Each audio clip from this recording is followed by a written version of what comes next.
Bonjour à tous. Bonjour, je suis Cécile Cordiège-Bar, je suis infirmière à l'équipe mobile de soins palliatifs à l'hôpital Pasteur de Colmar. Et bonjour, je suis Adeline Ferry, je suis formatrice à l'Institut de formation en soins infirmiers de Colmar, rattachée donc aux hôpitaux civils de Colmar. Et j'ai une expérience au niveau des équipes mobiles de soins palliatifs.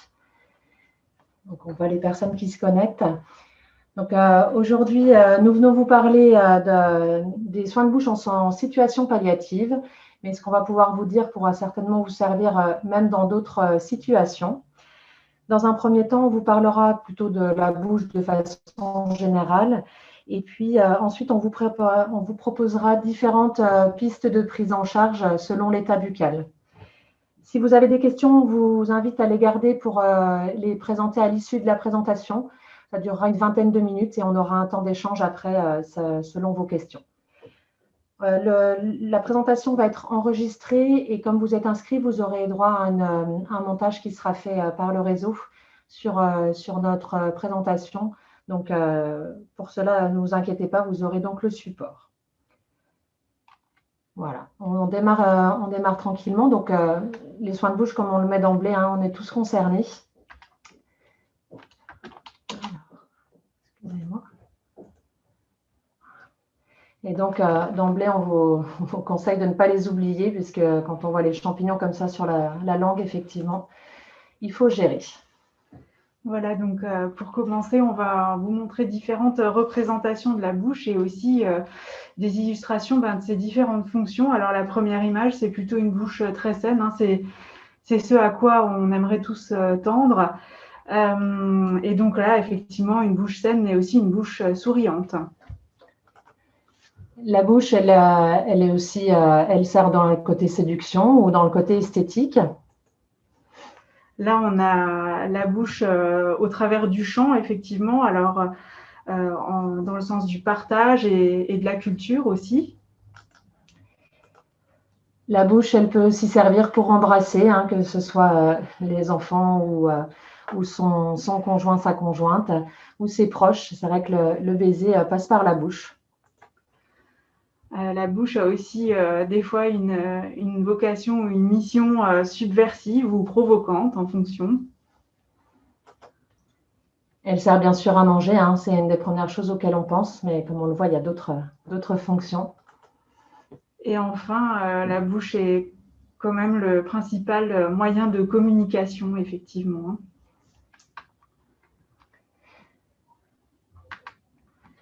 Alors, les principaux éléments qui doivent nous rendre vigilants et effectivement attentifs à éventuellement la mise en place de soins de bouche.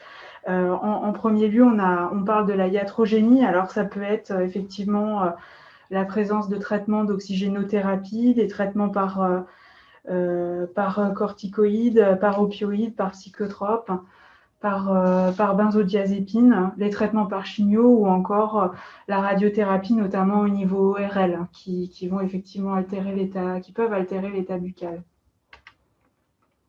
Il y a également les atteintes des glandes salivaires qui peuvent porter préjudice à l'état buccal. L'altération de l'état général qui est liée à la maladie et qui peut générer effectivement une incapacité de la part du patient à maintenir seul une hygiène buccale adaptée et optimale. Et puis bien sûr la respiration par la bouche qui est fréquente souvent en fin de vie, donc qui peut entraîner aussi des troubles de l'état buccal. Alors, que mettre en place comme action? C'est tout l'objet de cette présentation. Le soin de bouche, bien évidemment. Alors, effectivement, le soin de bouche, idéalement, c'est là où il va être le plus efficace, c'est quand on va pouvoir le répéter dans la journée. Alors, la récurrence, ce serait idéalement au moins 4 fois par jour. Alors, avant et après les repas, ce serait vraiment ce qu'il y a de mieux. L'idée, c'est pas d'utiliser des protocoles ultra complexes, vraiment d'aller dans quelque chose de simple. Et bien sûr, l'implication de tous est recherchée, que ce soit le patient lui-même, les soignants à tout niveau, mais aussi, pourquoi pas, l'entourage du patient.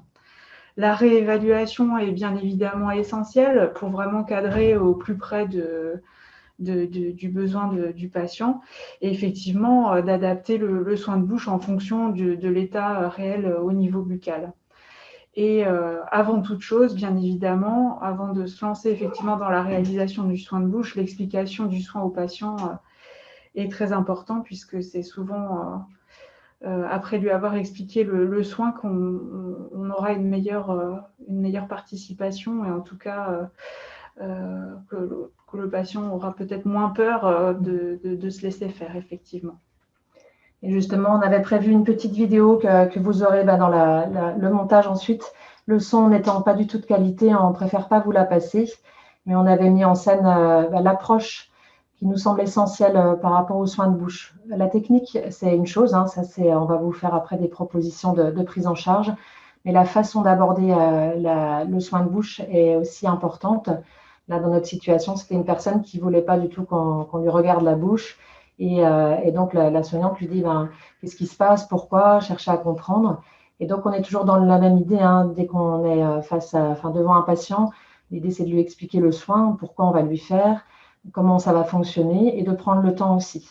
On était sur cette idée de faire le point et de lui laisser la parole aussi. Donc, ce temps-là nous semble essentiel. Entrez. Bonjour Madame Cécile. Bonjour. Je suis Adeline, je suis l'infirmière qui va m'occuper de vous aujourd'hui. D'accord. Comment allez-vous? Ça va. Ça va? J'ai un petit peu mal dans la bouche. Justement, je venais pour vous proposer un soin de bouche. Je préfère mieux pas y toucher, hein. C'est très douloureux et puis même des fois ça saigne. Alors, Ça fait longtemps que ça saigne ou que ça vous fait mal? Ça fait 2-3 jours.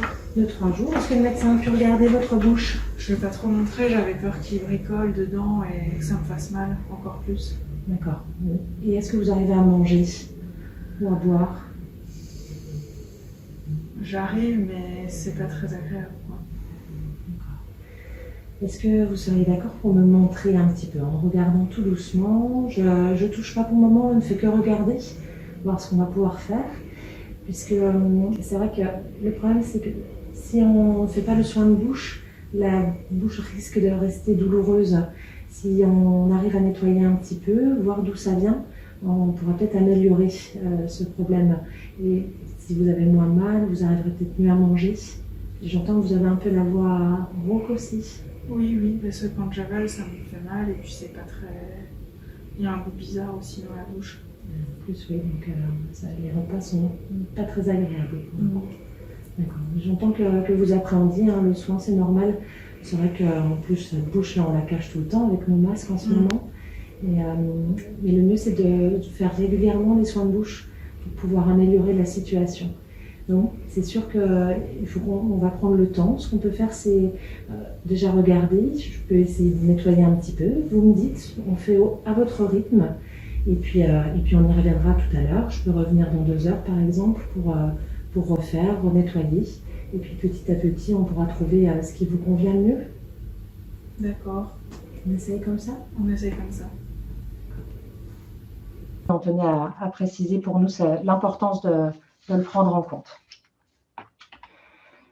Donc là, on arrive aux différentes propositions qu'on va vous faire, hein, de protocoles, entre guillemets. Sachez que ce sont surtout des protocoles en lien avec ce que nous avons pu apprendre lors de nos DU ou dans nos cours ou dans notre exercice professionnel en équipe mobile de soins palliatifs ou aussi ce qu'on a pu voir comme information sur des sites de réseau de soins palliatifs. Il n'y a pas forcément de lien avec des revues, enfin des textes scientifiques, si vous voulez. Donc c'est l'idée du partage d'expériences. C'est aussi pour ça qu'à l'issue de la présentation, si vous avez des propositions autres, ça pourrait être l'occasion aussi de les partager. Donc, on commence par la bouche saine, puisque la bouche saine, on vous a montré quelques images tout à l'heure. Elle nécessite d'être prise en charge également. On est dans l'idée toujours de faire des soins de bouche régulièrement. Si le patient est autonome, vous pouvez lui demander ses habitudes, vérifier s'il a le matériel plutôt que la matérielle, pardon. S'il ne peut pas réaliser ses soins lui-même, vous pouvez lui proposer des soins de bouche 2 à 3 fois par jour. Pensez bien aux prothèses dentaires, à ôter les dépôts. Et puis, on vous propose l'idée de nettoyer au savon de Marseille, de les rincer et de les sécher. Vous pouvez rincer avec de l'eau si c'est réalisable, ou bien sinon réaliser ce soin à l'aide de compresses et munis de gants. Donc, les prothèses, d'après des spécialistes dans le dentaire, il faut éviter de les laisser tremper, en fait, comme ça peut se faire parfois, de les laisser tremper toute la nuit. Voilà, ou l'utilisation effectivement des pastilles effervescentes ne sont pas forcément l'alternative la plus efficace. Effectivement, la méthode la plus simple du lavage avec un savon doux, un savon de Marseille et de laisser sécher reste la recommandation principale. Et puis, on invite aussi à hydrater la bouche régulièrement avec des boissons, des sprays d'eau et d'utiliser un baume labial hydratant. Alors, sans glycérine de préférence, puisque la glycérine n'hydrate pas en profondeur, mais finalement laisse une pellicule fine de fausse hydratation, si vous voulez, et va encore plus entraîner le besoin de s'hydrater. On vous propose aussi d'éviter les corps gras, surtout s'il y a de l'oxygène au masque. Et donc, tout ce que je viens de vous citer, vous le voyez, c'est dans la partie des actions qui sont réalisables par tout public. Donc, c'est à la fois par nous en tant que soignants, mais également par les proches et par le patient. Pour les soins à réaliser sur prescription médicale, on peut proposer un bain de bouche ou en gargarisme ou à base de compresses imbibées. Donc, effectivement, la solution de référence, ça reste le bicarbonate de sodium, sachant que sa stabilité est idéalement de 24 heures après ouverture. On rappellera aussi que tout ce qui est préparation bain de bouche alcoolisé, entre guillemets, donc Extril, Paroex, etc., ne sont à utiliser que sur des bouches saines. Les bouches altérées qu'on va vous présenter par la suite, vraiment, voilà, ce genre de préparation sont à proscrire. Ensuite, on passe à la bouche douloureuse qui peut être en lien, vous le voyez sur les photos, mais avec des aftes. Ça peut être en lien avec des mucites. Et en tout cas, ça peut être très gênant et puis ça peut être associé aussi à des mycoses. Donc, à nouveau, on vous propose les actions qui sont réalisables par tout public. Toujours l'hygiène de base buccale, donc des soins de bouche réguliers, plusieurs fois par jour. D'adapter l'alimentation, de privilégier de l'alimentation plutôt lisse, non abrasive, prioriser par exemple de la glace ou des glaçons aussi à sucer pour atténuer la douleur. Il faut penser parfois à surveiller la quantité d'alimentation ingérée, puisque les personnes qui ont des douleurs à la bouche peuvent parfois avoir du mal à déglutir et avoir moins d'appétit. Donc, il faut être vigilant à la perte de poids qui pourrait être en lien. Enlever les prothèses dentaires au besoin. On le voit parfois chez les patients qui perdent du poids, par exemple, les prothèses dentaires ne sont plus adaptées, donc peuvent provoquer des douleurs. Donc, il faut penser à vérifier ça. Et puis, une petite astuce d'infusion de camomille qu'on peut utiliser en bain de bouche. Ça permet de calmer, c'est émollient et cicatrisant. Sur les soins réalisés en prescription médicale, localement, on retrouve effectivement les soins de bouche au bicarbonate de sodium. Les autres possibilités en badigeon ou en gargarisme seront des soins à base de xylocaïne gel.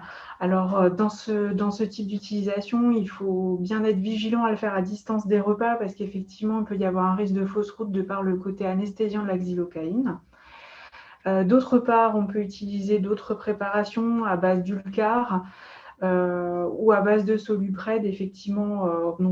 Là, on va rechercher un côté antalgique, anti-inflammatoire.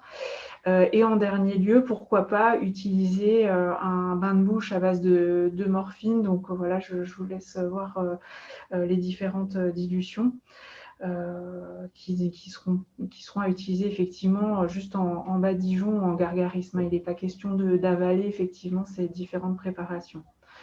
Par voie générale, bien évidemment qu'on se concentrera sur le traitement antalgique de fond. On peut éventuellement réévaluer et voir si l'augmentation des paliers est nécessaire, voire prescrire un palier 3 si ça s'impose. Et selon la cause, associer effectivement soit des antiviraux ou des antifongiques. On continue avec un autre type de bouche, avec un autre type d'état buccal altéré. Donc là, c'est la bouche hémorragique. On voit avec des gencives qui saignent ou du sang dans la bouche. Donc là, une des premières choses, ça va être déjà de rechercher la cause qu'il va falloir traiter selon les possibilités. Vous pouvez faire sucer des glaçons ou de la glace pour diminuer, voire stopper l'hémorragie. On peut effectuer une compression en faisant mordre une compresse. Bien sûr, réaliser des soins de bouche non abrasifs. Et puis, on revient encore à l'infusion de camomille qui a un effet cicatrisant. Une des autres possibilités, ça va être de privilégier tout ce qui est alimentation plutôt froide et puis d'éviter tout ce qui est alcool, épices et puis aussi de fumer parce que ça augmente le risque hémorragique. Pour les soins sur prescription médicale, alors localement en bain de bouche ou en tamponnage, pourquoi pas utiliser de l'hexacil et de la dicinone, donc pour le côté hémostatique. On peut aussi utiliser l'eau oxygénée diluée ou en dernier recours, je dirais, des hémostatiques locaux sur les lèvres ou même à l'intérieur de la cavité buccale à type de coagulant de Surgicel. Néanmoins, si on en arrive effectivement à ces utilisations d'hémostatiques locaux, il faudra s'inquiéter d'un relais hospitalier parce qu'effectivement, il faudra identifier le saignement qui semble assez sérieux. Par voie générale, pourquoi pas compléter l'action locale avec l'utilisation d'hexacil et de dicinone par voie générale, effectivement. On poursuit avec un autre type de bouche. C'est vrai qu'au moment du repas, on est sur des choses peu appétissantes, mais il y a aussi des bouches qui sont malodorantes. Donc, les soins de bouche sont prioritaires aussi. La bouche malodorante, à nouveau, il faut rechercher la cause et on vous propose d'agir, que tout public puisse agir sur à la fois tout ce qui est de l'environnement du patient, donc veiller à l'aération de la chambre, pourquoi pas installer un ionisateur purificateur d'air avec un filtre à charbon et utiliser les huiles essentielles telles que l'essence de lavandin ou l'essence de lavande orange qui neutralisent les odeurs. Il est possible aussi de réaliser des brossages réguliers de la langue. L'hygiène, elle doit être vraiment régulière aussi. Et puis d'utiliser des sprays buccaux aromatisés, des pastilles à sucer, du chewing-gum. Un gargarisme au sirop de menthe peut aussi aider et du propolis à mastiquer également. Dans cette situation, il est important aussi de soutenir le patient. Ça peut quand même créer des distances aussi, que ce soit avec les soignants ou ses proches. Donc, c'est aussi à prendre en compte le soutien dans les actions que nous pouvons réaliser. Les soins sur prescription médicale, alors au niveau local, on retrouve effectivement les bains de bouche au bicarbonate de sodium. On peut aussi utiliser du flagyl en solution buvable, en gargarisme ou en badigeon. Et par voie générale, pourquoi pas aussi reprendre du flagyl en solution buvable ou injectable au choix, ou utiliser effectivement un inhibiteur de la pompe à protons ou des différents pansements gastriques. Un autre type d'état buccal qui peut poser souci et qui peut vite s'installer, c'est la mycose. Donc, de façon générale, ce qu'on peut mettre en place, c'est toujours les soins de bouche de base, en augmentant la fréquence. Il faut bien penser à entretenir les prothèses dentaires, comme à chaque fois, mais encore plus là dans le sens où il faut éviter de recontaminer les patients. Il faut les traiter comme la bouche, il faut utiliser la même solution, et puis les remettre en bouche si le patient les supporte, ou au moins lors des repas. Petite astuce, le yaourt nature en cataplasme buccal, et la vaseline également sur les lésions de perlèche. Il y a différentes causes pour la bouche mycosique. Il peut y avoir la candidose, le muguet et puis les causes iatrogènes. Donc ça, il faut les identifier également. Au niveau des soins sur prescription médicale, localement, effectivement, on reste sur le bicarbonate de sodium, bien sûr. On peut aussi y associer, pourquoi pas, d'autres solutions effectivement antifongiques, à savoir du dactarin, du loramique en comprimé subgingival. Pourquoi pas utiliser de la fingisone également, ou alors du triflucan. Alors effectivement, si il n'y a pas d'amélioration, ou en cas de récidive, de pouvoir permuter entre ces différents médicaments, hein, permettra probablement une amélioration, ou alors un mieux dans l'état buccal du patient. Il faudra néanmoins se rendre vigilant aux différentes contre-indications médicamenteuses, notamment des fois des associations avec les AVK qui nécessitent d'être surveillées de près. Si hyperlèche, l'application de dactarin en gel buccal reste ce qu'il y a de plus efficace dans ce qu'on a pu constater. Par voie générale, on pourrait aussi utiliser de la fingisone, du flagyl ou du triflucan. On poursuit avec la bouche sale. C'est celle-là qu'on préfère voir, elle est plus sympa et plus rigolote. Mais on peut croiser celle-ci du patient qui a à la fois les dents sales, la bouche sale, la langue. Donc, par rapport à ça, les actions toujours les mêmes, hein. Des soins réguliers, d'être plusieurs fois par jour, avec une hygiène des prothèses dentaires, les ôter la nuit et puis bien les nettoyer. On propose encore le savon de Marseille, les rincer puis les conserver dans une boîte à prothèses, mais sans les faire tremper, comme on le disait tout à l'heure. Il y a l'humidification de l'atmosphère et de la bouche, on le reverra un peu après par rapport à la bouche sèche. Il y a la détertion des croûtes et des dépôts. Ça peut se faire avec des bains de bouche au Coca-Cola, au jus d'ananas, ou on peut aussi faire sucer des morceaux d'ananas frais à la personne. C'est plutôt agréable. Et puis, une des astuces que je priorisais beaucoup en service, c'était de ramollir les croûtes aussi pour les ôter. Alors, c'est vrai, quand vous arrivez dans une chambre, quand vous voyez un patient avec beaucoup de croûtes, c'est pas très facile à aborder. C'est très inconfortable pour le patient, pour vous. Et une des possibilités, ça va être, par exemple, avant un soin, de mettre une couche de vaseline ou d'huile de paraffine ou de KY, un corps gras, et puis vous laissez agir 5-10 minutes, et puis les croûtes seront ramollies, et une fois que vous les avez bien ramollies, moi je préférais faire avec un gant et puis une compresse parce que je trouve qu'on sent mieux, et puis à ce moment-là, ôter les croûtes au doigt pour libérer la bouche. Donc en général, c'est très efficace, et après ça permet de faire des soins de bouche plus simples puisque la bouche est nettoyée. Les soins sur prescription médicale, donc après avoir nettoyé la bouche avec effectivement du bicarbonate de sodium, on peut essayer, si effectivement il y a encore des croûtes un peu récalcitrantes, utiliser de l'eau oxygénée diluée. Ça va avoir un côté un petit peu, ça va faire un peu cristalliser, si vous voulez, les saletés. Ce sera plus facile à décoller de la paroi buccale. Après avoir procédé effectivement à ce badigeon à l'eau oxygénée, il ne faudra pas oublier de rincer la bouche, bien sûr. Et on termine avec la bouche sèche, qui peut entraîner, comme les autres troubles, des problèmes d'élocution, de déglutition. Toujours la même idée, bain de bouche régulier, l'hydratation, faire boire régulièrement, mais ça peut être à la fois des boissons, mais ça peut être aussi donner des yaourts, des compotes, des aliments qui rafraîchissent, utiliser des brumisateurs, des sprays d'eau minérale, donner des fruits frais. On revient sur l'idée de la vaseline qui hydrate plutôt bien. Stimuler la salivation avec des bonbons sans sucre, du chewing-gum, et puis à nouveau hydrater les lèvres avec un baume labial ou un stick à lèvres sans glycérine.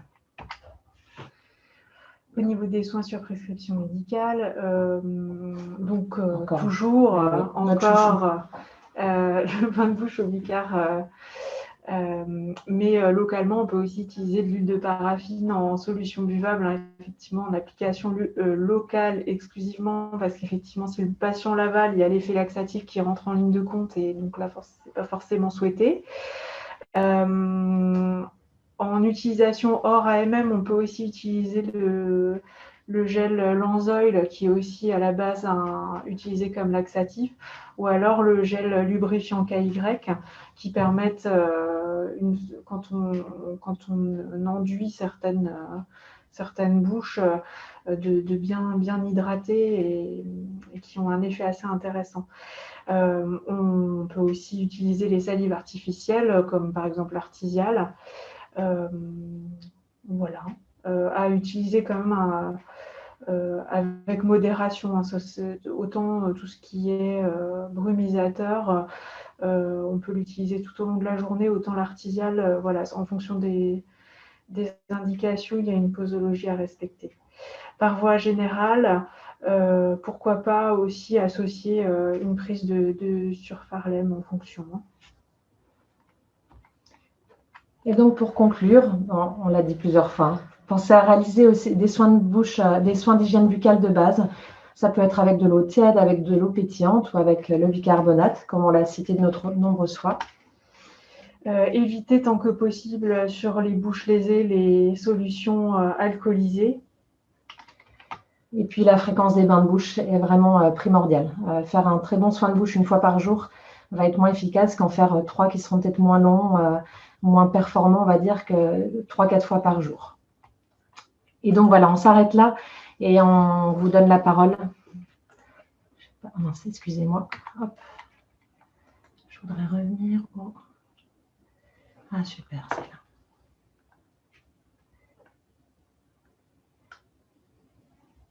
Est-ce que vous êtes toujours là ou est-ce qu'on vous a perdu? On est là, bonjour. Super. Bonjour. Est-ce que vous avez des questions? Votre expérience pour les bouches malodorantes avec l'eau oxygénée, parce que l'eau oxygénée peut agir sur les bactéries anaérobies, est-ce que vous en avez l'expérience? Vous l'avez cité, l'eau oxygénée, mais pas pour les bouches malodorantes? Ouais. Alors moi, pour ma part, je l'ai pas beaucoup utilisé dans cette indication-là, mais pourquoi pas. Je ne sais pas si. Non, c'était également aussi plus pour les bouches sales. Donc, pour les bouches sales. Voilà, c'est comme je disais au début, hein, c'est l'idée du partage d'expérience. Si ça peut avoir un effet. Oui, pour lutter contre les bactéries anaérobies qui peuvent être à l'origine aussi de mauvaises odeurs. Oui, pourquoi pas, effectivement. Merci. Parmi les spectateurs, je ne sais pas comment ils sont appelés spectateurs, est-ce que quelqu'un voudrait partager son expérience des soins de bouche? Alors, je voudrais juste partager, je suis en train de lire le dernier livre de Philippe Labro, je ne sais pas si vous connaissez ses écrits. Et il a écrit notamment La Traversée pour son expérience en réanimation. Et là, j'irai nager dans plus de rivières. Il cite de nouveau la question des soins de bouche lorsqu'il était en réa. Et il dit combien il avait été apaisé par la manière dont une infirmière avait abordé le soin en lui disant « Je souhaite accéder à votre palais ». Et je trouve, et il le décortique bien en disant combien, voilà, elle dit pas je veux, elle dit pas il faut, voilà, elle l'aborde de façon très très respectueuse et puis elle parle pas de la bouche, de la gorge et le palais, et il y a aussi cette symbolique du palais autre, et il dit combien eh ben, ça lui a permis d'être en confiance et d'ouvrir la bouche tout simplement, parce que la manière dont elle avait abordé les choses, vous en avez parlé un tout petit peu au début, hein, mais combien ça comptait aussi, hein, la manière dont on vient faire ce soin, qui est un soin très mal aimé par les soignants, il faut bien le reconnaître. Hein. Complètement. Voilà. Complètement. Et une des astuces là qu'on ne vous a pas forcément donné, mais par exemple pour des patients qui seraient déments notamment, on a souvent peur, hein, je parlais tout à l'heure de mettre les doigts dans la bouche, qui pourrait dire mais on risque de se faire mordre.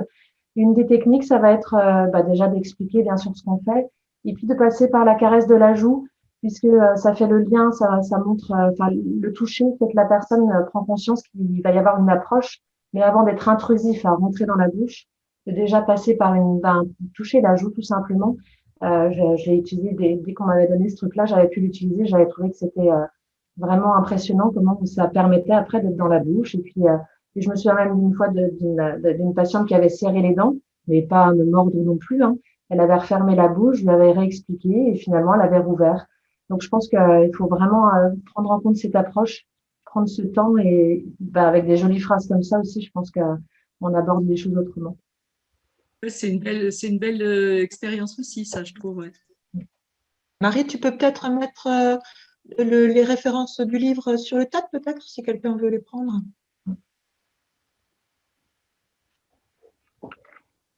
J'ai cru que tu parlais de Philippe Lançon avec le lambeau, mais non, c'est un autre. Non, c'est Philippe Labro, Labro. le journaliste. D'accord. Alors, où est-ce que je trouve? Ah oui, là, pardon. Je vous le mets, hein. Je le mets sur la discussion, par exemple. Oui.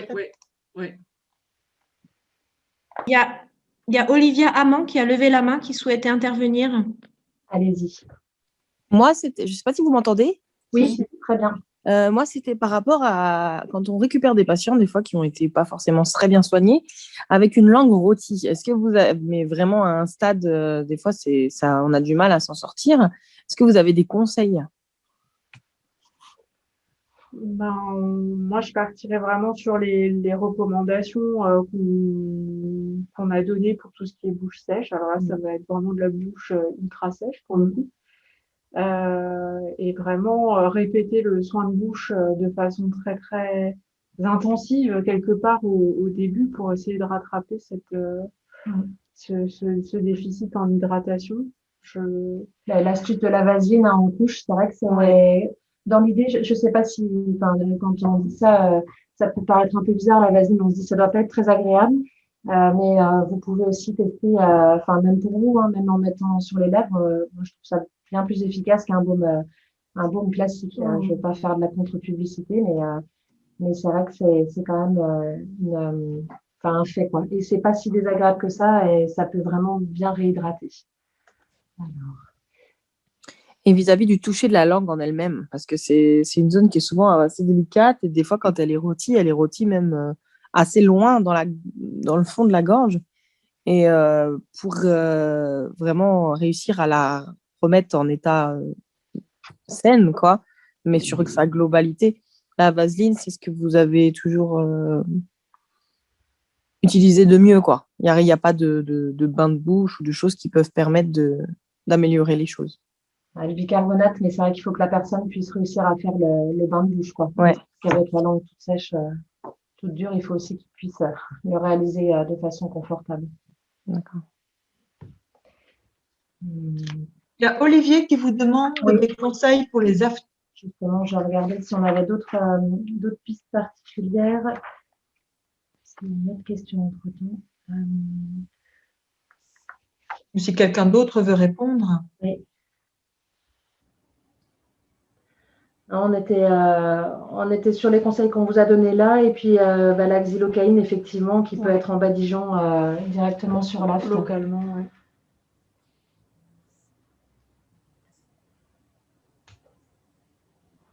Et c'est vrai que quand on voit les bouches avec plusieurs aftes, déjà quand on en a nous un seul, on se dit aïe. Donc là, effectivement, j'ai pas d'autres pistes particulières. Est-ce qu'il y aurait une dernière question? Il y a une question. Avez-vous pu identifier quels sont les freins à la réalisation des soins de bouche?